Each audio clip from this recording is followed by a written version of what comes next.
um, yeah, welcome back to this advertisement stream.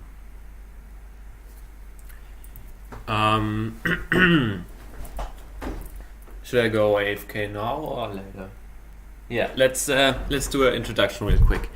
Lasergurkenland, join now. It's reachable under lgl.cityhuman.com currently. If the IP address or domain changes, you will find a current IP in the interwebs if you search enough. And what's going on with my frames? I feel like my computer is not going to get better. It's worse every day. Well, what? 1000. So we're here.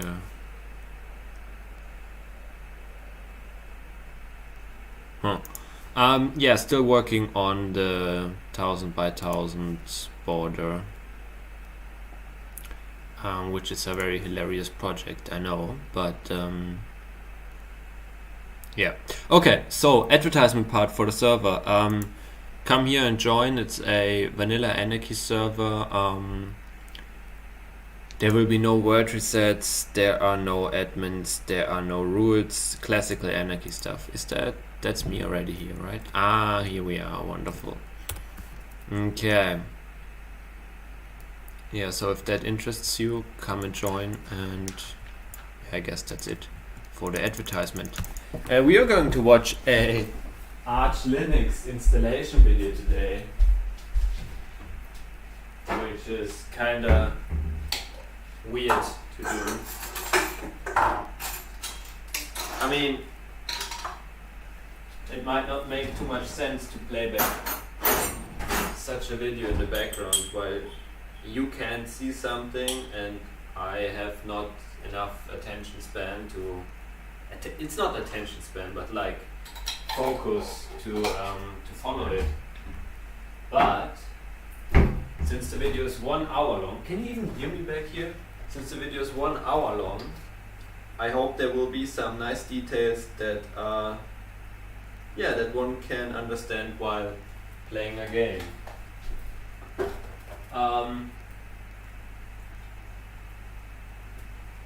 Yeah, I guess that's the plan.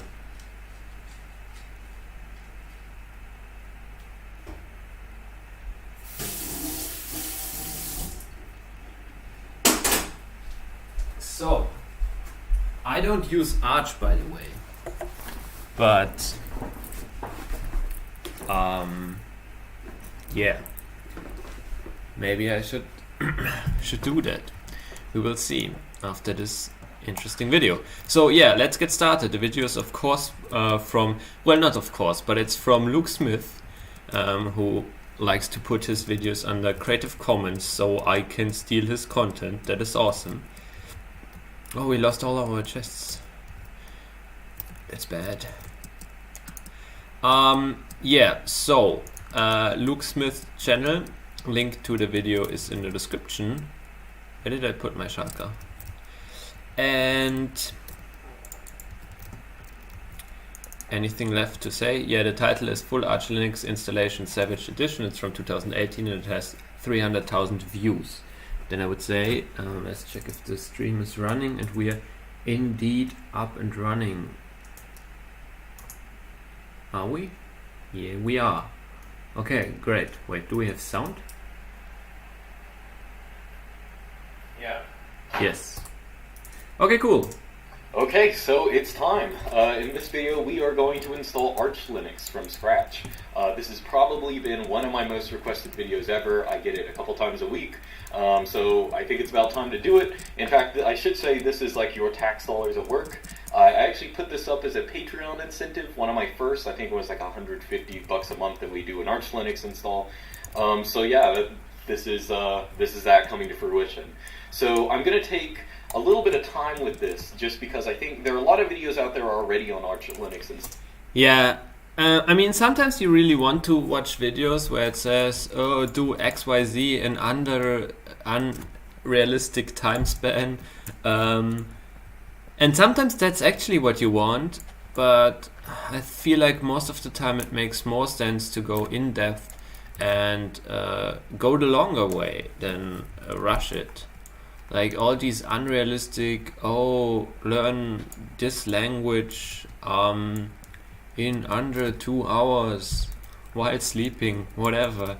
I mean, it sounds fun, but it also sounds kind of unrealistic or not like complete. And yeah, that's why I really enjoy that he took the time. I mean, usually Arch users are like, oh, Arch is so easy, that's why I'm going to make a super short video to show you how easy and fast it is. But even easy things can be explained in a long you can take some time to explain easy things, and they don't get more complicated, but more like fully understood. Yeah, that's why I really appreciate the length of the video. But they're sort of geared to people who are already ready to install Arch Linux, in the sense that I think in this video I want to take a little bit more time, explain a little bit more about what's going on, just to make sure everyone's on the same page. And this is going to be I might actually have to break this up into multiple videos, but there are going to be two main parts. And that is, one is going to be the actual install, and the other is going to be configuration of Arch Linux. And that, incidentally, was another Patreon incentive that was, both of them were met in the past month, so that's good. Support me on Patreon. So anyway, the requirements for this, all you need is an internet connection. So I'll go ahead and say that Ethernet is preferred. You're going to want to have a USB drive or a CD drive or something else like that. And you should also have some knowledge of Linux. I am going to be installing this, I'm going to be formatting the USB drive on a Linux machine already. It's easier if you're already on a Linux machine or an OS X machine. And of course, if you're moving into Arch Linux, it's probably best if you have some knowledge of Linux already. So that's just to be totally clear, because I think the install process is not too difficult. I'll try and make it as easy as possible, as comprehensible as possible. And I'll even talk about maintaining an Arch Linux system. But I'll just say that you probably should, you maybe not want to jump into this directly from Windows. You might want to play around with a Linux machine before that. So anyway, that's all you need, and the end result is going to be, first off, you're going to learn a whole lot about of course, you're going to install Arch Linux, you're going to understand a whole lot of the basic Unix commands and stuff you need. So that comes for free. You're, of course, going to have a computer with Arch Linux on it, and nothing else, in the sense that, so as I said, in this video, I'm just going to install it, and you're going to be able to boot into a computer with Arch Linux. And of course, if you don't know what that looks like, it's going to just be like a blank screen, a blank command prompt. So again, in the next video after this, or next part, I'm going to talk about how do you actually go from there, because that's one of the things that people have a lot of trouble with, because there are a lot of different choices you can make. But anyway, so in this video, we're just going to do the basic install. Okay, so the first thing you're going to want to do is, of course, go to the Arch Linux website. So here it is. It's just archlinux.org. And as you may be able to guess, you will want to go to the download choice. And you're going to want to download an Arch Linux ISO. So you can get it either with torrent, or you can go down to one of their many mirrors that they have in different countries to download it. I forget how big it is. It's probably, I don't know, a couple hundred megs, so it might take a little bit. But once you do that, that's all you're going to need. Now, again, as I said, you're going to need an internet connection throughout the entire install, just because we're going to be installing packages not necessarily from the USB drive itself, but or from the ISO itself, but we're going to be downloading them from the internet. Okay, so the first thing I'm going to want to do is, so once you've downloaded that, which again might take some time, let's see, where is, so mine, I think it's in the download folder here. So we have our Arch Linux ISO. So you're going to want to plug in your USB drive. And I should say, if you don't know on Linux, if you want to look at all the devices you have plugged in, just go to the terminal and type lsblk, list all your block devices or whatever it is. I haven't plugged it in yet. Now notice that there's this one device here, SDA. Now, if you don't already know, I'll explain it. But all of your different hard drives are given SD and then a letter. or something like that. So SDA, here's my hard drive. This here, SR0, that is my CD drive. Now, if you have multiple hard drives, you're going to have SDA, SDB, SDC, etc., etc. So my hard drive here has 4 different partitions. Again, we'll talk about this in a little bit, but now once I plug this thing in, once I plug my USB drive in, if I put this in and I wait a second, you will see that we have SDA and now we have SDB. So SDB, it is now given this USB drive the label, well, it's not really a label, but it's called a US or SDB. So that's the important thing you need to know. And you need to make absolutely sure of this for the next part, because taking the ISO and putting it on the USB drive is super easy, but you just want to make absolutely sure that you're dealing with the right device. Now let me pull that up again. Okay, so here's what you're going to want to do. First, you want to become root. So I'm going to put in my password. And the command we're going to want to use is what's called dd. So if you type in man dd, here is dd I think it stands for disk dump. Some people call it disk destroyer because it's a very useful command, but you have to be careful how you use it, as I sort of alluded to before. So I'm going to quit this. So here's what we're going to do. Now we want to take the ISO file and put it on the USB drive that we just, the ISO file we just downloaded and put it on the USB. And we only need one command for that, and that is dd. Then we're going to say if equals, and after if equals, we're going to put the location of the ISO file. Now that stands, if is like an input file or something like that. Where was that? It was in downloads and then Arch Linux. All right, so that's our input file. Now our output location, our output file.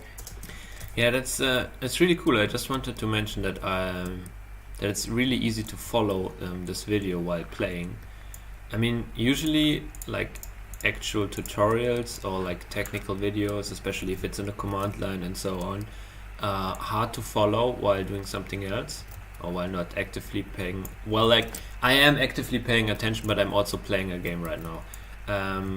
And talks, like if someone is speaking to an audience and having a presentation, is usually easier to follow, and there's mostly no way to unhear what these people are saying. But I have to say, I've seen plenty of talks that were harder to follow than this tutorial, which is nice. So I hoped for that, and I got what I expected. That's awesome. Yeah, it's a really I don't know how to say it. It's a nice video. It really explains it in an easy way that makes it easy to follow. Appreciate it. So if you are planning on installing Arch Linux, go Jesus, my language. Make sure to check out the original video from Luke Smith and give him some clicks and some likes, because he creates some good content in my opinion. And just don't watch it in bad audio quality through my video.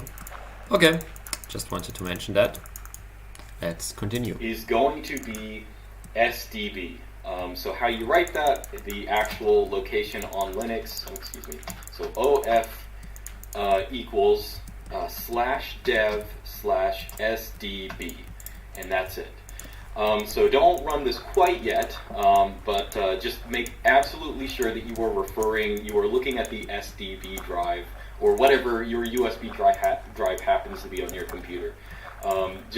If I were to accidentally type in SDA here, where SDA is the actual hard drive on my computer, this would wipe my entire drive. So that's why they call it disk destroyer. Be extra careful with it. So you want to have SDB or whatever it gave your USB drive. So make absolutely sure of this. I'm looking at this right now. So this is 7.5 gigs. That's probably my USB drive. All this is, actually I don't have a very big drive here, but whatever. So anyway, once you do that, another thing you might want to throw in, just because it's going to take a little time, is status equals progress, where progress is in quotation marks. And this is just If you just run it without this, it's going to transfer all the files, but it's not going to give you any feedback. But if you say status equals progress, it's going to show you as it loads how fast it's loading, how much more it has to go, etc., etc. So now I am absolutely sure this is going to work. So I am going to run this. Press enter, and as you see, it's going to be copying it over. So this is going to take a little bit of time, probably a couple minutes. So I'm going to stop the video here and come back once that's done, and then we'll go into booting off the USB drive and actually installing Arch Linux. Okie dokie, so we're back. So mine took, it looks like, only a little over 3 minutes. But anyway, so once you have done that, you can actually take your USB drive out. Well, actually, before I do that, I'm going to type in lsblk again. And you'll see that, we have our SDEB still here. It has some partitions on it, which are actually the same same partitions I had before, because I actually just had Arch Linux on this before. I just wanted to rewrite it for illustrative purposes. But anyway, once that's done, I'm going to take this thing out. You don't have to take it out, but I'll just go ahead and say, so let's be clear about what we just did, okay? The ISO file that you downloaded, that is a little Arch Linux installation that is going to be on this USB drive. So what you're going to be doing, just in case you're not really clear with the concept, is we are going to now reboot our computer and basically get into this installation. We're going to be running the operating system that's on the USB drive. That's the thing that we're going to be doing next. Or at least that you're going to be doing next. So I'll go ahead and say that I'm going to be doing things a little bit differently because I want to record comfortably on this nice desktop I actually have here. So I'm going to be installing Arch Linux from this installation I already have, which is a little weird, but it's going to be exactly the same as what you're doing, I'll just say. So what you're going to want to do next is plug in your USB, and you're going to want to reboot your computer. Now, every computer out there, sometimes they're a little different, but every computer has a way of choosing what you boot off of. And usually it consists in typing, as your computer starts booting up at the very beginning, typing in F2 or F10 or F12 or something. Typing is good. It's more like smashing as fast as you can. I usually just mash them all because one of them works. I can't be bothered, because they're all different on different computers sometimes. But yeah, so once you do that, you will get a boot menu where you can select what to boot off of. And you want to boot off of your USB drive, which if it's plugged in, it will detect. So once you manage to do that, it will start up an Arch Linux installation, and you will basically be in a nice blank screen with a command prompt, and that's what we're going to end up at. So that's what you're going to do. I'll go ahead and tell you what I'm going to do. So in case you don't know, Arch Linux in the repository, or I think it's the Arch Linux scripts, something like that. Yeah, so Arch Linux has these Arch install scripts, which if you don't know, it's basically, it just installs all of the files you need to install Arch Linux on your Arch Linux computer. So if you want to do what I'm going to do and install an operating system on another hard drive while you're in Arch, you can use this, but this isn't important for you. I'll just say what I'm going to be doing is I have an extra hard drive here with a nice USB. Yeah, I mean like things like those, like what you just mentioned. Things you definitely do not need while installing Arch Linux is know how to install Arch Linux if you already have Arch Linux. But if you have the time to watch through it, which I right now have, and I'm sure sometimes people have time, then this is, you might be thinking, oh, this might be confusing and all, but I don't feel like it's confusing at all. I feel like it's very clear, and now I know in the back of my head, oh, if I want to do something similar or train my Arch Linux installation skills after I succeeded, I know what to do. That's awesome. I love it. I don't know why I'm so excited and hyped about this video, but I somehow really enjoy it more than I probably should. SATA connector, and I'm going to be connecting this to my own computer. So let me show you how it's going to work for me. So I'll go ahead and say, when you boot up on your computer, the first command you're going to want to run is probably lsblk, right? So I'm going to run it, I'll go ahead and run it on mine. Here I have the same hard drive, dev SDA. This is the hard drive my operating system is on. And you are going to have the hard drive on your computer and the USB drive. Now I'm plugging in this nice little portable hard drive. And if I type in lsblk, now you will see that this is the hard drive in my computer, and this hard drive here is the one I want to install Arch Linux on. So the one that you want to install Arch Linux on is, the hard drive in your actual computer. It may be dev SDA or SDB, etc., etc. It could be different things. So just be mindful of it. Look at the drive size. Just make sure you know which one you're going to be looking at. But I'm going to be working on dev SDB. Usually, if you're booting off a USB, you're probably going to be working with dev SDA. That's the usually what your main hard drive uses. Okay, so let's actually get the show on the road. How are we actually going to go about installing Arch Linux? So once you have booted up into your USB drive, and once you know which drive you want to install Arch Linux on, you will be all ready. So you're going to have a nice little command prompt with nothing there, which is going to be even more minimalist than what I have right here. Now the first thing you're going to want to do is check to see if you have to have a UEFI system. Now I am going to be, so if you don't know what these words mean, just ignore this part, and I'll tell you what to do. But if you are using a system that requires UEFI, I'm going to be installing Arch Linux for traditional BIOS. So this is not going to be compatible with a computer that uses UEFI and requires it. If you have the choice, I always recommend use a traditional BIOS. There are different reasons for that. UEFI could just be a pain. I know there are some advantages. Someone's going to bother me about this, but I wish he was going to explain it a little bit more, because I don't know about UEFI. I can't even pronounce it. Yeah, sad. Maybe I should do some research there on this topic. Always recommend traditional BIOSes. Now, to check to see if you need UEFI, you want to type in ls sys firmware EFI, and then I think it's FE vars, something like that. Now, if I type this in, nothing's happening here. Like there's no folder directory here. That's because this computer here uses a traditional BIOS and nothing else. Now, if you type this command in, you get a bunch of results, like a whole bunch of files show above. You might have a computer that requires UEFI. Now, if you do, I'm going to put a link in the description for another install video where they show you how to, install it on a UEFI device. But the only thing that's going to be different for you in this installation process is how you partition drives and when you install a bootloader. The rest of this is going to be exactly the same.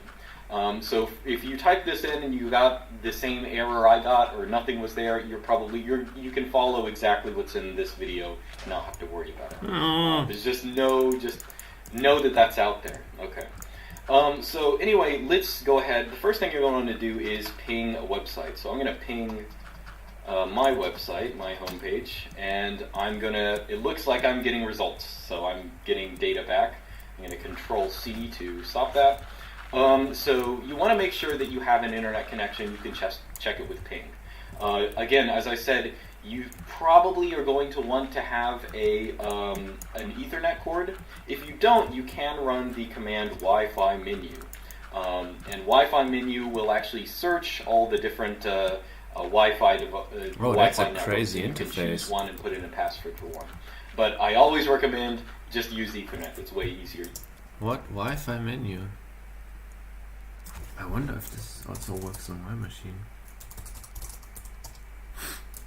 No, it doesn't. Search the command Wi-Fi. Oh, it's with a dash.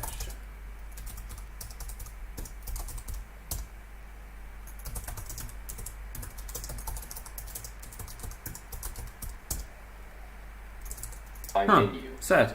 Seems to be Wi-Fi an Arch menu thing. will actually search all the different Wi-Fi networks, and you can choose one and put in a password for one. But I always recommend just use Ethernet. It's way easier. You shouldn't have to set anything up if you have Ethernet. Okay, so I'll also go ahead and say another thing you want to do is time date CTL, and we basically want to make sure that our clock is all good. So just run that, and that's just the detail. You don't have to. But anyway, let's go ahead and get into this. So the first thing we're going to do is we want to partition our drive. So I'm going to lsblk again, and the drive that I want to install on is dev SDB. So each drive can have different partitions. They're separate sections where you can basically keep different files. They're different I'll put it this way. The reason you want to have partitions is because let's say that I install Arch Linux and something goes wrong, terribly wrong with my system. And the drive messes up and a part totally malfunctions in the root directory or something like that. And if that happens, a lot of times if you just have one drive, that's a lot more problematic if you want to reinstall something or reformat it or fix it. It's always nice to have partitions to divide your system into different partitions and put them, basically it's sort of like having your eggs in different baskets. Now there are other reasons as well. I'll just say it's good form to always have different partitions. So the first thing we're going to do is take our drive and cut it into a couple partitions for all the important things we need in Arch Linux. So we can use the command fdisk for that. So just run fdisk dev sdb and just type that in. Now you are in a new command prompt. Now as it says, you can type in im for help, and it gives you some of the different commands that you can actually run. So if we type in p, that is going to print out everything that's in our drive right now. Right, so here's our drive. It just has one big, so we're in dev sdb. It only has one partition called dev sdb1. Now the first thing we're going to do is I'm going to delete that partition. Just type in D, and it's going to say it's been deleted. If you have multiple partitions, you'll have to press D a couple times for each partition. Now we're going to want to I'll type in P again. Now we have no partitions. So now I'll go ahead to create new partitions. You're going to want to press in. I'm going to say the default for primary partition. Then you can give it a number. I'm just going to give it 1. First sector, just again press enter. You don't have to worry about that. And then last sector. Let me remove this for a second. So this is basically asking for how big you want this partition to be. So this first partition we're going to make, this is going to be our boot partition. This is going to be where all the grub menu and all the important stuff we need for installing. This is where we're going to put that. Now I usually make mine 200 megs, so I'm going to put in plus 200 MB, or excuse me, it's just M in this program. And if I run that, sometimes it'll ask you, if you had a previous partition there, it's going to ask you to remove the signature. If so, just say yes. And then that'll be done. You can press P again, and it will print out. You will now see that you have this new partition. It starts at this, its start and end values are here. This is basically the size. Here's the size and readable format. But so that is now our boot partition. So I'm going to do the typical format where you have usually what you use for Arch Linux is a boot partition, a swap partition, a root partition, and a home partition. And I'll explain those as we go on. So we have our boot partition. I'm going to type in again, and then I'll go with P for the default, go with 2 for the default, first sector, just press enter. And this is going to be our swap our swap partition. So this is for when you hibernate your computer or different things like that. There are a bunch of different recommendations about the kind of size you should have for this thing.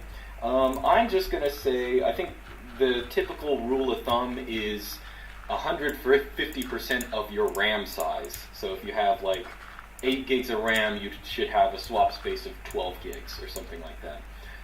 So that's the size I'm going to go with because I don't have 8 gigs of RAM on this device, but it has a potential to have 8 gigs or whatever. So I'm just going to type in plus 12G for 12 gigs. So I'm going to run that. And now if we print our partition table out once again, we will see we now have SDB1 and SDB2. Okay, so 2 more to go. Now you know how to do it though. So I'm going to type in again for new, default value, first sector, default value. Now this third partition, this is going to be the root partition. That is, root isn't just the slash. So this is going to be where all your programs are going to be. And it's safe to have, some Linux distributions get away with having less than 10 gigabytes for this. I think that's really pushing it. I would say a consistently safe size is probably 25 gigs. You could probably do more, probably do less. It depends on how much stuff you actually want on your partition, but I would definitely say at least 15 gigs if you're having a normal computer. If you're the kind of person who installs lots and lots of stuff and you just sort of keep it on your computer, you should probably have more than 25 gigs or so. I'm going to put plus 25 gigs. That's going to be enough. And it's asking me to wipe the signature, just say yes. It may or may not ask for that again. And last but not least, we're going to have the home partition. And the home partition is going to take all the rest of the space. That's going to be where you have all your files. That's going to be where you store all your stuff. This is the most, well, it's not the most important partition. Root is probably the most important partition, but home is the most important one to have lots of good space on. So this is where you put all the rest of your space. Again, new for new partition, P for primary, first sector, just press enter. And for last sector, if you just leave it empty and press enter, it's going to fill it up with all the rest of the space. So now I'm just going to, again, press Y for yes. And if we print that out again, here we go. We see we have 4 nice partitions. This is perfect for a good Arch Linux installation. This is the hard part, don't worry. And it also gives us little warnings just that, all these previous partitions, they're going to be wiped or whatever. So that's that. All right, so once you're done with all this, you have everything, you want to type in W. And W means write. That means it hasn't actually changed anything on your partition, but once you type in W, it's going to write all those changes and your hard drive will be reformatted. So I haven't said it explicitly, but in case you don't know, this is going to wipe everything you have on the computer you're dealing with. Which means back everything up. This might be a bad time to tell you that, but yeah, you are going to be wiping over everything else. Now, I will say, I mentioned, partitioning. One of the reasons that you want to partition your device, you want to have a separate root and home and stuff like that, is let's say that you don't like, something goes terribly wrong with your Arch Linux installation, or you, it's not, Arch Linux doesn't actually break all the time, I'm sorry, but, let's say you try something really innovative and you totally mess up your user directory or something like that. And if you have different partitions, it's very easily to totally wipe your root partition and go in and just install a new system and not have to move your home partition, or when all of that stays exactly where it is. But that's one of the reasons you want to partition. Anyway, long digression there. So yeah, just press W and it will overwrite all of your hard drive, and that's it. And it takes you back to the typical command prompt, the typical bash command prompt. So I'm going to type in lsblk once again. So again, on my computer, SDA, this is the actual hard drive, the hard drive in my computer, not the one that I'm installing Arch on. SDB is the one that I am going to be installing Arch on. And you see now that it has all these nice partitions, 200 megs, got our swap partition, our root partition, yada, yada, yada. We got lots of good stuff. Okay, so the next thing we're going to want to do is actually mount everything. So how do we, we should make file systems. No, you got to make file systems. That's super important. So right now we have our drive partitioned. But we basically have to set up file systems on all the ones we need to have file systems. So the typical file system for Linux is ext4. You don't need to know anything about it. You don't need to know anything about file systems. We're just going to do them. So to make file systems, what you want to do is, lsblk again. So the ones that we want to make into real file systems are the boot partition, which is number 1, the root partition, and the home partition. These are the partitions that are going to be having files. Now the swap partition, this is not going to have a typical file system, so we're not going to be doing anything. We're not going to be making a file system on that. So anyway, to make a file system, it's actually pretty easy. Just type in nkfs.ext4. That's just the command, and then you put in the partition. So /dev/sdb1. This is going to be our boot partition. We'll do that. Took just a second. Then we're going to put in 3 for the root partition. Going to run that. Take a little longer because it's a little bigger. Okay. And now the home partition. Hopefully it doesn't take so long that I actually have to stop the video. But oh yeah, I guess we have a really small hard drive here. Or how big is this? Okay, 320 gigs. That might be a little bit of time. All right. I'll be back in a second.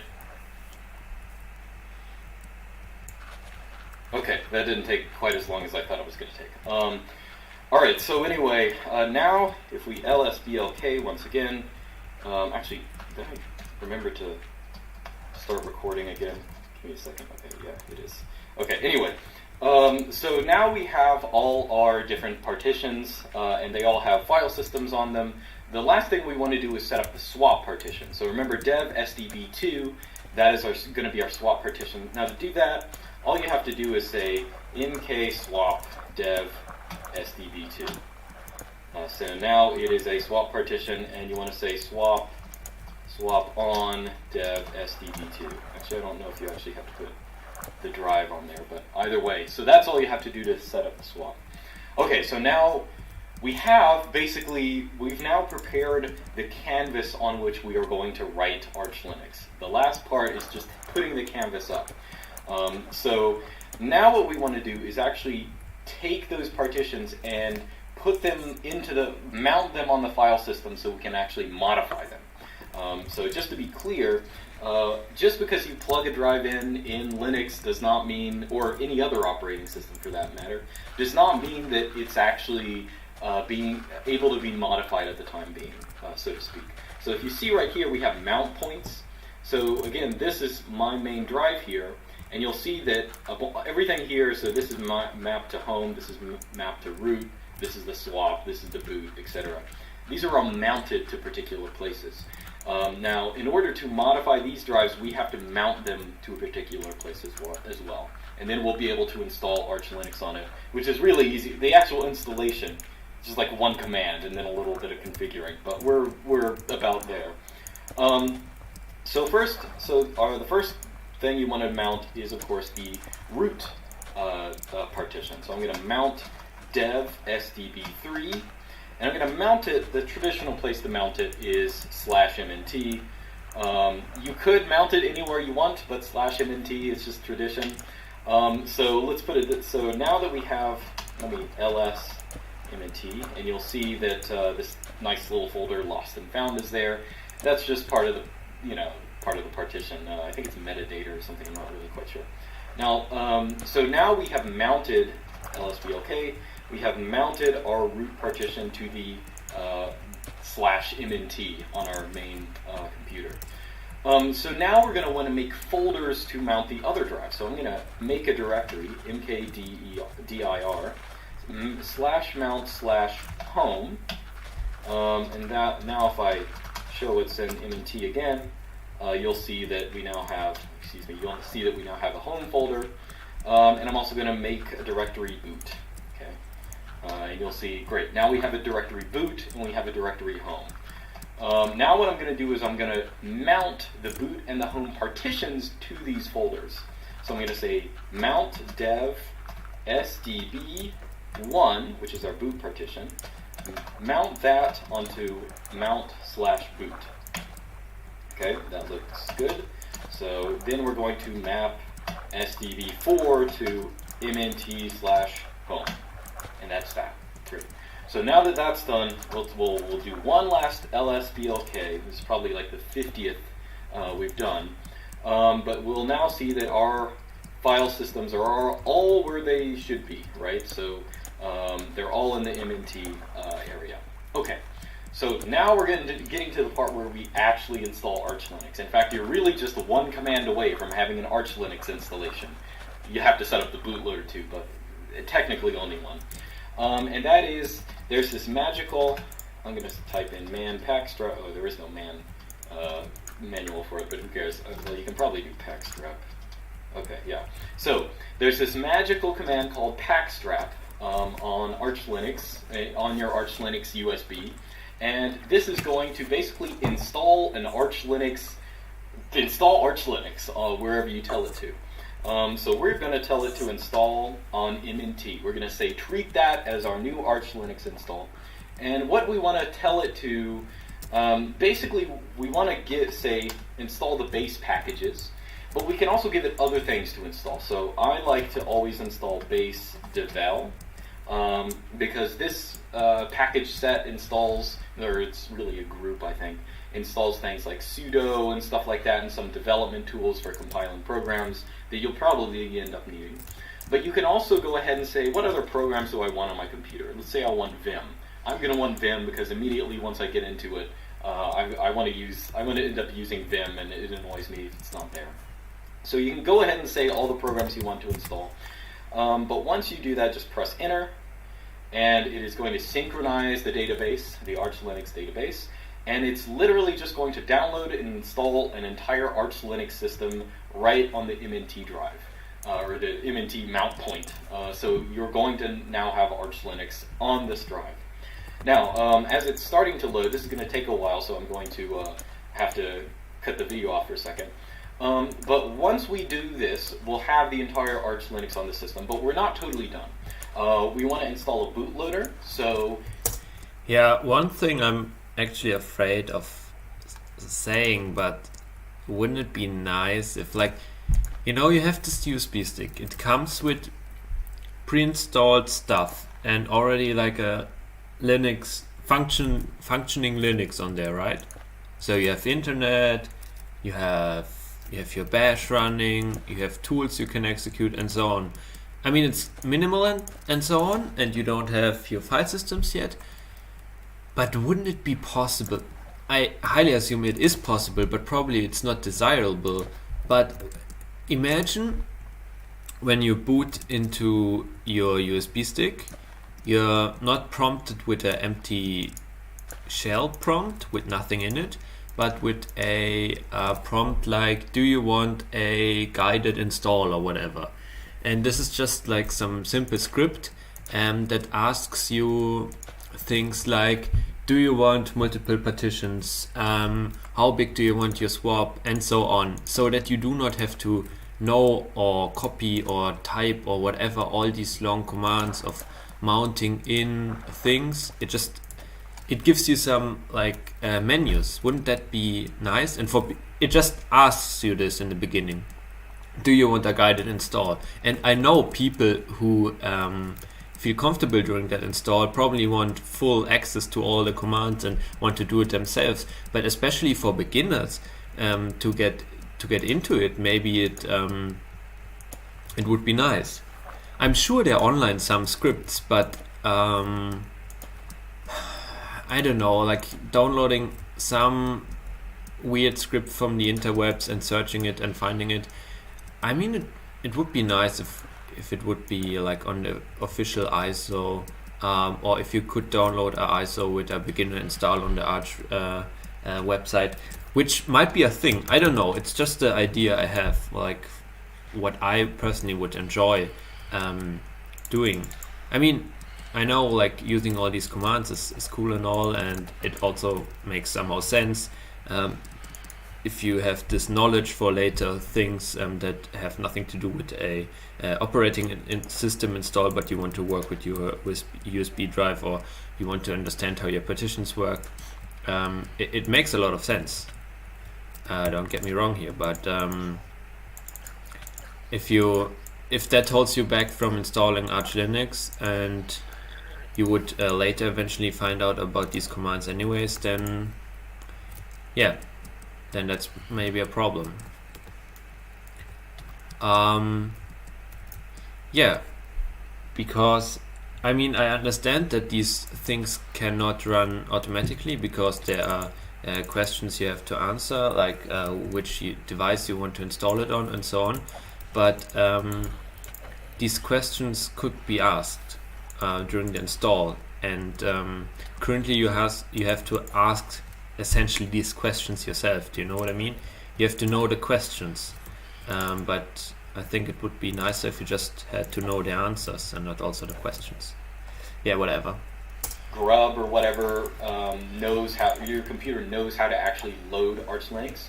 We're going to want to make an FS tab. I'll explain what that is in a second. And we're also going to want to set up things like, you know, your internet access and stuff like that.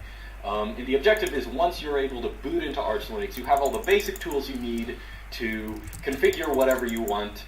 Just as long as you are you don't have to rely on the USB anymore. That's the thing we're looking at. But we're almost there. So I'm going to cut this video off, and I'll see you in a couple minutes. Well, it's a couple seconds in your time, but a couple minutes on my side. Alright, so once that's done, we have a couple options of what exactly we can configure next. There are a couple other things we need to do before we can successfully boot into the system. So first I'm going to go ahead and make an FS tab file. So what exactly is an FS tab file? So let's put it this way. We have all these different partitions. One of them is a root partition. It has all the, all our programs on it. We also have the boot and the home partition. And we, of course, mounted those a little bit ago manually. We manually said, mount the root partition here, mount the home partition here, boot partition there, etc., etc. Now, of course, when we're booting up an actual machine, you never have to tell Linux to do that. That's something that happens automatically. How does that happen, you might ask? Well, it happens with an FS tab file. Let me go ahead and say, let me pull up another terminal. Let me show you the FS tab on my computer here. Now, if you open up etc.fs tab, this is basically a little file that just lists out all the different drives that Linux is going to try to load. So here we have our root, here we have our boot, our home, and this down here is our swap. So we want to generate one of these files. Now, of course, you could go find the UUIDs and manually write them out, but screw that. There's one command you can do to just automatically generate them. Now, keep in mind, we've just installed the system. We haven't even changed root into the actual system. We're still in our USB drive. So what I'm going to do here is I have this command, genfstab. I'm just going to run it. It shows you the kind of options you have. Now, if you run genfstab, and then if I say /mnt, what it's going to do is it's going to look at that mnt directory, and that, of course, is where we mounted all of our different drives, and it's going to say, okay, based on that, I'm going to take all the different things that are mounted here, and I'm going to return them. So that's what it's done here. Now, there are two things, so notice what it's outputted. So notice there are two things that are, I guess, wrong here, or things we should change. First off, since this isn't going to be a problem if you booted off your USB drive, but since I'm on another computer with another swap drive, I actually have two swap drives here because both of these are on. So SDA1, this is the one on my computer now, and SDB2, so this is the one that I made a couple minutes ago, right? So I'm going to want to remove that, but we'll do that later. The other thing is, right now it's looking at these drives, it's looking at their address in, if they're dev SDB, dev SDA, whatever. And the thing about those kind of, locations in the Linux file system is that sometimes they can change depending on what drives you have in your computer. So it's better to use UUIDs. Now these are commented out, but if we run genfstab, capital U as an option, that's going to use UUIDs by default, and that's really what we want. Now what we're going to do is we're going to take this file, or take this command, and we're going to output it to /mnt/etc/fs tab. Okay? So if, just in case you don't know outputting and stuff like that, all we're doing is taking what that command would puke out and puking that into a file. So once we've done that, we can actually open up that file again, mnt etc fs tab, And we will see that all of this stuff that was outputted by that command is now here. Now I'm also, since as I said, I'm not going to need this here, I'm going to delete that entry. And the only ones left are the ones we actually want for our actual Arch Linux system. So now, when you try and boot Arch Linux with all these partitions, it's going to know what to put where or whatever. It knows where everything goes. Great. So now that's done. Now what we're going to want to do is jump into our actual Arch Linux system we just installed, and we're going to finalize the installation by making it bootable, so you can actually boot into it without a problem. So the command you're going to want to run is arch chroot, change root, and then /mnt. Now, when you do this, what this is going to do, actually, I'll just run it. Now, it doesn't look like anything changed, but actually something very big happened. That is, before that, you were in your USB drive running the commands from your USB drive, and that's all you were doing. Now you are actually inside of your new Arch Linux installation. If I type ls, I'm actually in the root directory. It's going to show all the files I have there, etc. Or if we now put, so notice the etc. The fs tab that we just generated is now going to be in our actual etc file or directory rather than mount.etc/etc. Okay, so anyway, so now we are now in your actual Arch Linux installation. So one thing, I'm going to go ahead and install a network manager, and that's because by default Arch Linux is not going to detect whatever Ethernet you have, Ethernet port or whatever you happen to have. Now there are different choices for network managers, but I like Network Manager, which is my preferred network manager, and yeah, that's the name. So if you just type in pacman s network manager, that will install Network Manager. So in case you've never used Arch Linux or Manjaro or any other Arch Linux-based distribution before, pacman with the capital S option, that means install a package. So I'm going to run that. It's only going to take a second, but it's just going to install the whole thing. So by default, of course, again, if I just rebooted into my computer, I wouldn't have internet access. I'd have to manually put that on. So I'm going to install install Network Manager, and then activate it. And hopefully it doesn't take too much. Okay, I guess I'll have. Okay, so once you have Network Manager installed, you're going to want to tell systemd to automatically start it on startup. So to do that, you just type in systemctl enable and then Network Manager, and the in and im are capitalized. So if you run that, it's going to create a bunch of symlinks that basically will tell Arch to automatically start Network Manager whenever you log in. So now you'll have your Ethernet's going to work by default and stuff like that, and of course you can throw in Wi-Fi stuff as well. I'll talk more about the kind of stuff you can do for that in the video where I talk about configuring Arch, but for right now this will be enough. Okay, so create a Network Manager. Another thing we're going to want to install is, of course, grub, or another bootloader. So I'm going to install grub. Now grub, of course, is the nice little menu that comes up when you first load a Linux installation or other stuff, where you can choose the different operating systems you have. Now you do in fact need it because grub is the thing that goes about detecting all your different partitions and actually deciding which one is which. So it is important to have. It looks like it's installing pretty quickly. Is it? Okay, yeah. So once that's over, we're going to want to generate our grub configuration. So the first thing, let me go back to lsblk again.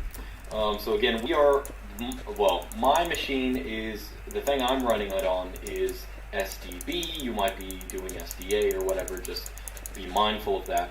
So what we're gonna want to do is first install grub on that, and you do that with the grub install command, and then you type in. I had to write this down. Let me double check because I always forget how to write this, but it's // target equals i386-pc, and then we'll put in dev sdb. Now you don't put dev sdb1, just dev sdb. Now run that, and it's going to install grub on your, well, it's already done. Grub is now installed, but we also have to make the configuration file for it. And to do that, we do grub make config, and we're going to output that config to boot/boot grub, and then grub.cfg. Actually, this might automatically run when you do grub install, but it's probably safer to anyway. So now we have a configuration file, now we have grub. So I think right now if you turned off your computer, it would actually boot up successfully. I'm not entirely sure. I think you need to set a locale, but we got most of the moving pieces in place. Okay, so now we just have to pick up all the pieces. A couple other things that need to be done. So we might as well set a password. Well, you're definitely going to want to set a password.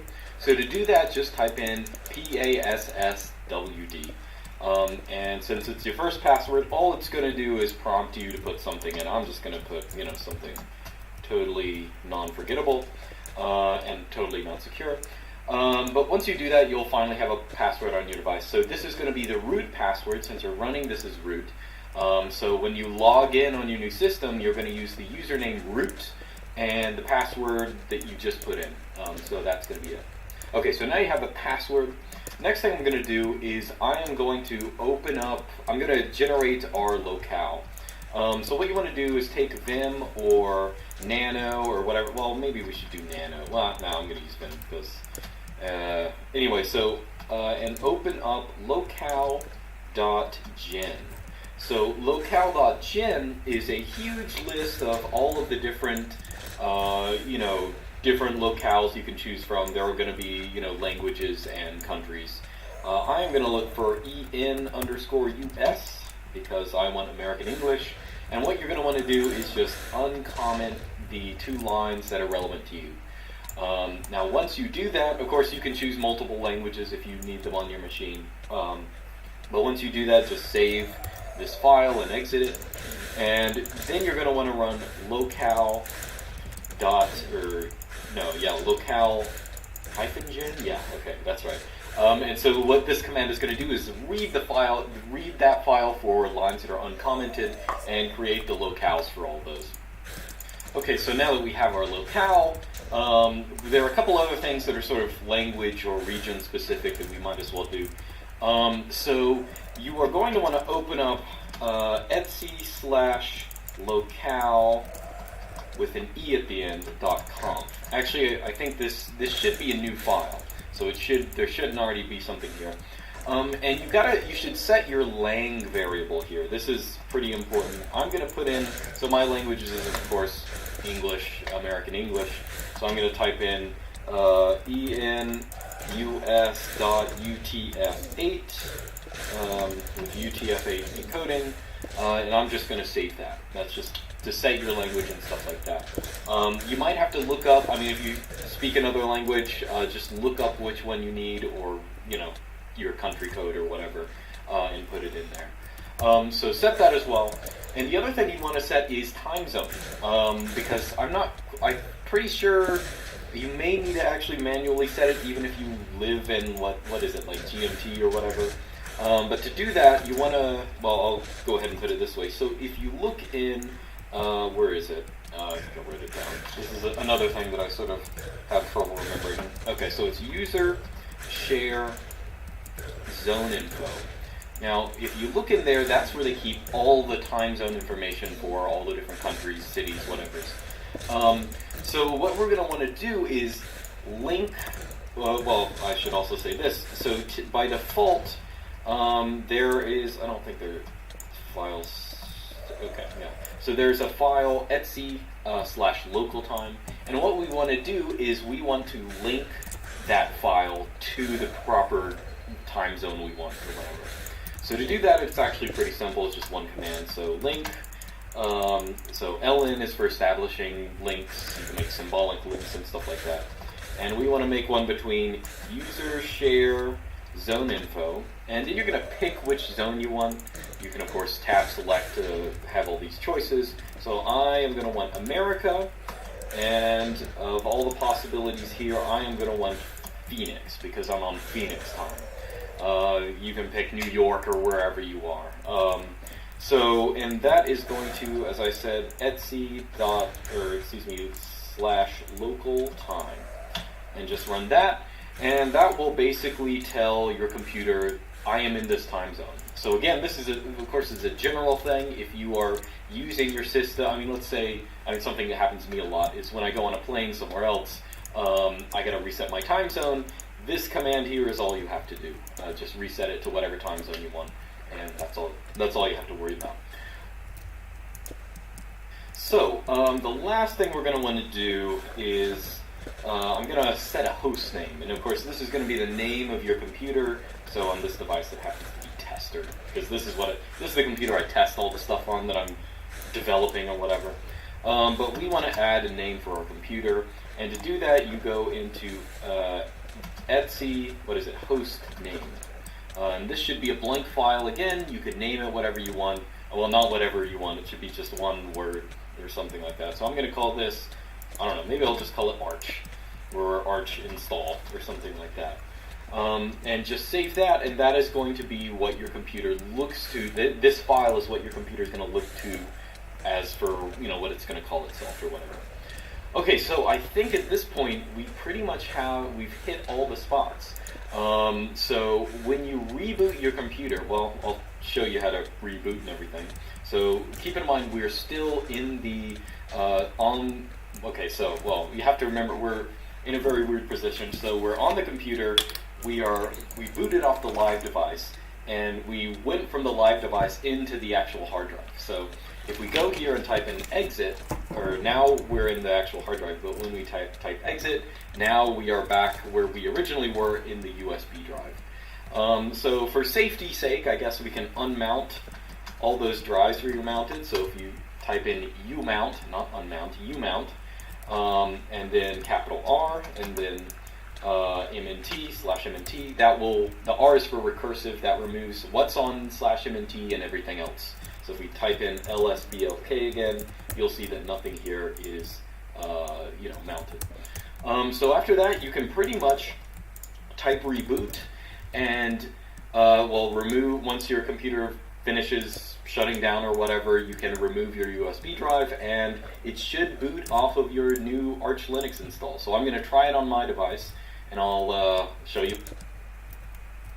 Okay, so hopefully you rebooted your computer and everything worked out fine. I'll go ahead and show you that mine worked. So if I pull up, I actually took a picture of it, since I can't really show you it. But you just log in as root and password, whatever the password you gave it, and you should see your nice little host name here.